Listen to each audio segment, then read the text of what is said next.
Kak dia gerak kedeng. Aya naon euy Pak? Ya si Pak RW bisa nyian foto make lagu kita kumaha sih carana? Ah babari atuh Pak eta mah nganggo template.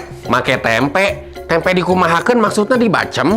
Template Pak. Jadi terus cetak anak gitu orang tinggal nganggo. Oh gitu. Jika nanti ajarkan kumaha Bapak carana. Yeuh, Bapak tinggal download heula aplikasi Editna. Terus pilari wah yang template naon. Misal Bapak yang template ucapan selamat pagi. Searching mes selamat pagi. Terus lebetkeun fotona, jadi entos. Meniliar gening panjang gitu carana.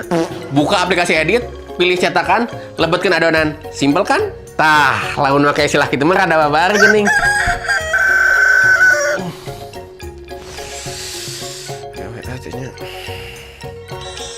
Ya Allah, ya bapak-bapak abang karek bisa kabeh template dicobaan sih gana. Cilaka, mah kudu segera diselamatkeun.